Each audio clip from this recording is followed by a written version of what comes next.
Hello friends, welcome to Pebbles. நான் உங்கள் கோபி சுதா கோவை சமையல். அனைவருக்கும் தீபாவளி நல்வாழ்த்துக்கள். நம்ம இன்னைக்கு என்ன செய்ய போறோம்னா தீபாவளி ஸ்வீட்டா பாத்தீங்கன்னா மோகன்தால் ஸ்வீட். இது வந்து குஜராத்தி ஸ்வீட். இது என்னன்னா கடலை மாவுல தான் நம்ம செய்ய போறோம். கடலை மாவு கூட கீ கொஞ்சமா பால். இந்த ரெண்டையும் நம்ம வந்து நல்லா mix பண்ணிட்டு கையில வந்து நல்லா தேய்ச்சுக்கணும். அதுக்கு அப்புறம் கொஞ்சம் கட்டி கட்டியா இருக்குிறதுனால நம்ம மிக்ஸில அடிச்சிட்டு அதுக்கு அப்புறம் கீ விட்டு நம்ம செய்ய போறோம். வாங்க எப்படி செய்யறதுன்னு பார்க்கலாம். நம்ம இப்போ செய்ய போறது மோகன்தால் ஸ்வீட். இதுக்கு நம்ம என்னென்ன எடுக்கணும் அப்படினா நம்ம 200 grams அளவுக்கு கடலை மாவு எடுத்துக்கலாம். இதுக்கு நம்ம 3 டேபிள் ஸ்பூன் அளவுக்கு பால் ஆட் பண்ணனும். 1 2 3. அதுக்கு அப்புறம் நான் வந்து நெய்யை வந்து உருக்கி வச்சிருக்கேன். இது வந்து என்னன்னா நம்ம ஒரு 100 ml ஆவது எடுத்துக்கணும். அப்பதான் வந்து ஸ்வீட் வந்து நல்லா டேஸ்டாவும் இருக்கும். அதே மாதிரி நம்ம வந்து என்னன்னா நல்லா பொன்னிறமாகற வரைக்கும் நல்லா வறுக்கணும் கடலை மாவை. அதுக்காக நம்ம நெய் வந்து ஜாஸ்தி எடுத்துக்கிறோம். இதுக்கு நம்ம 3 டேபிள் ஸ்பூன் நெய் விட்டுக்கலாம். 2 அல்லது 3 டேபிள் ஸ்பூன்.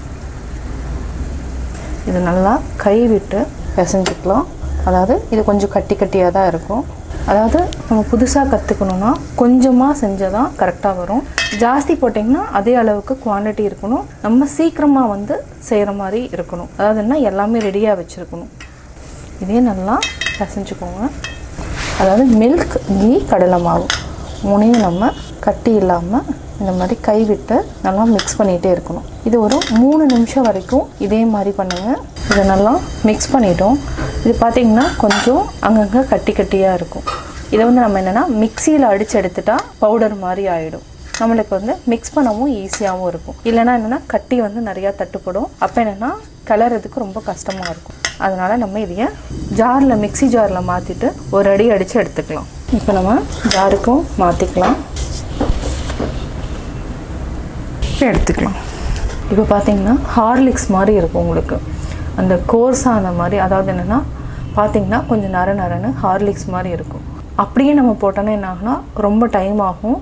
அதாவது mix பண்றதுக்கு ரொம்ப கஷ்டமாவும் இருக்கும். அதனால நம்ம இந்த மாதிரி ஒரு சிம்பிள் ஐடியால நம்ம இந்த மாதிரி பண்ணிக்கலாம். அவ்வளவுதான்.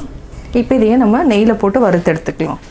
நம்ம ஒரு pan அல்லது கடாய் எது வேணாலும் எடுத்துக்கலாம்.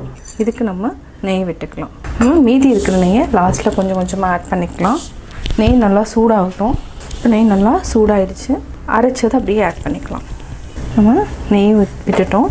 இது வந்து நல்லா பொன்னிறமாகற வரைக்கும் வறுக்கணும். அதாவது பொன்னிறம்னு சொல்றதை விட பச்சை வாசனை போயிடணும். அது வரைக்கும் நம்ம நல்லா வறுத்துட்டே இருக்கணும்.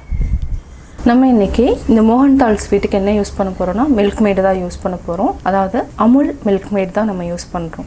இது பாத்தீங்கன்னா இதுலயே ஸ்வீட் இருக்குிறதுனால நம்ம ஸ்வீட் எதுவுமே ஆட் பண்ண வேண்டியதில்லை. ஜஸ்ட் இந்த டின் மட்டும் நம்ம அப்படியே ஆட் பண்ணிக்கலாம். இது வந்து 200 கிராம்ஸ்க்கு நம்ம 200 கிராம்ஸ் கண்டென்ஸ்டு மில்க் ஆட் பண்ணிக்கலாம். அவ்வளவுதான். இது ரொம்ப ஈஸியாவும் இருக்கும். இல்லனா நம்ம வந்து என்ன கம்பி பதம் காய்ச்சிட்டு அதுக்கு அப்புறம் நம்ம வந்து ஆட் பண்ணி செய்யணும். இது வந்து ஈஸி மெத்தட்ல நம்ம கண்டென்ஸ்டு மில்க் ஆட் பண்ணி செய்யறோம். இப்போ நம்ம நல்லா வறுத்துக்கலாம். இது கூட நம்ம கொஞ்சம் கொஞ்சமா மில்க் ஆட் பண்ணிக்கலாம். அதாவது ஒரு டேபிள் ஸ்பூனா ஜாஸ்தி தேவையில்லை. அதாவது பொன்னிற ஆகிறதுக்கு இன்னொன்று பச்சை வாசம் போகிறதுக்காக நம்ம கொஞ்சம் கொஞ்சமாக மில்க் ஆட் பண்ணி நம்ம செய்யணும். அப்போ தான் வந்து அந்த டேஸ்ட் கிடைக்கும். இடையில நம்ம கீயும் ஒரு டேபிள் ஸ்பூன் மிக்ஸ் பண்ணிக்கலாம். நம்ம ஒரு டேபிள் ஸ்பூன் மில்க் விட்டுக்கலாம். இது பார்த்தீங்கன்னா நல்லா வாசனை வரணும். அதாவது மைசூர் பாகு வாசனை வர ஆரம்பிக்கும். அது வந்து என்னன்னா அது ஒரு டேஸ்ட் வரும். இந்த டேஸ்ட் வந்து என்னன்னா இந்த கடலை மாவு நல்லா கலர் மாறணும். பொன்னிறமாகற வரைக்கும் வறுக்கணும். அதாவது சிம்ல வச்சுட்டு தான் வறுக்கணும். ஹை ஃப்ளேம்ல வச்சீங்கன்னா கருகிடும். அதனால ஹை ஃப்ளேம்ல வச்சு வறுத்துறாதீங்க. இப்போ நம்ம மில்க் இன்னும் கொஞ்சம் ஆட் பண்ணலாம்.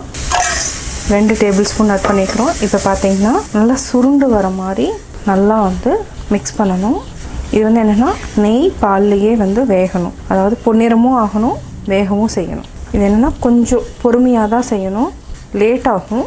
அதாவது மினிமம் வந்து ஒரு 30 to 40 minutes வரைக்கும் நம்ம இது செய்யணும். இப்போ பார்த்தீங்கன்னா கீ வந்து லைட்டாக மெல்ட் ஆகி அப்படியே உருக ஆரம்பிக்கும். அதே மாதிரி இப்படி திருப்புறப்பே உங்களுக்கு தெரியும். இந்த கலர் வந்து ஒரு மாதிரி வெள்ளையாக படிஞ்ச மாதிரி இருக்கும். இதே மாதிரி ஒரு 3 minutes வந்து கைவிடாமல் அப்படியே மிக்ஸ் பண்ணி விடுங்க. பார்த்தீங்கன்னா ஸ்மெல் வந்து பச்சை வாசம் போயிட்டு ஒரு நல்ல ஒரு ஸ்மெல் வர ஆரம்பிக்கும். இப்போ நல்லா மிக்ஸ் ஆகிடுச்சு. அதாவது பொன்னிறம் ஆகிட்டே வருது. இந்த ஸ்டேஜில் நம்ம கண்டென்ஸ்டு மில்க் ஆட் பண்ணிக்கலாம். இதையும் சேர்த்து நல்லா மிக்ஸ் பண்ணிக்கோங்க. நம்ம இது கூடயே ஒரே ஒரு டேபிள் ஸ்பூன் நெய் விட்டுக்கலாம். இதுக்கு மேலே நம்ம நெய் விடணுங்கிற அவசியம் இல்லை. பார்த்திங்கன்னா நல்லா மிக்ஸ் ஆகிடுச்சு. இப்போது கேஸ் ஆஃப் பண்ணிவிட்டு நம்ம ஃபாயில் பேப்பர் மேலே லைட்டாக வந்து கீ அப்ளை பண்ணிக்கலாம். இது கூட கொஞ்சமாக பிஸ்தா ஆட் பண்ணிக்கலாம். அதே மாதிரி பாதாம் பவுடர் இப்போ நம்ம அப்படியே இந்த ட்ரேயில் கொட்டிக்கலாம். இதை நம்ம அப்படியே ஷேப் பண்ணிக்கலாம்.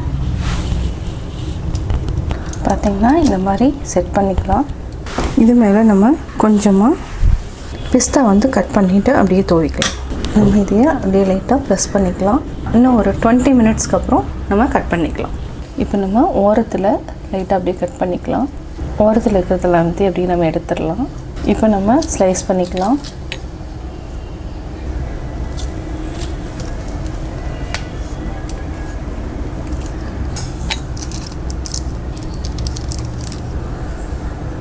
இப்போ நம்ம ஒரு பிளேட்டில் மாற்றிக்கலாம். Deepavali special Mohanthal recipe ready. Mohanthal sweet எப்படி செஞ்சேங்கிறத பார்த்தீங்க. இந்த வந்து ரொம்ப ஈஸியாக செய்யலாம்.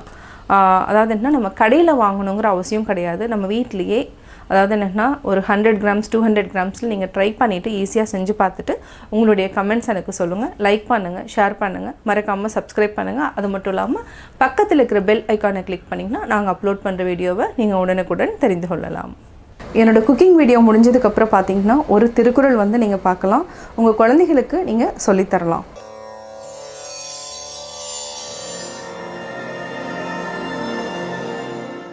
நுண்மான் நுழைபுலம் இல்லான் எழில் நலம் மண்மான் புனை பாவையற்று.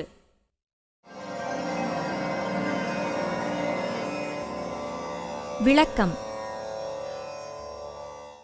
நுட்பமாகவும் சிறப்பாகவும் நுழைந்து கல்லாத அறிவு நலம் இல்லாதவனின் உடல் அழகு மண்ணால் அழகாகச் செய்த ஒரு பாவையின் உடல் அழகு போன்றதே.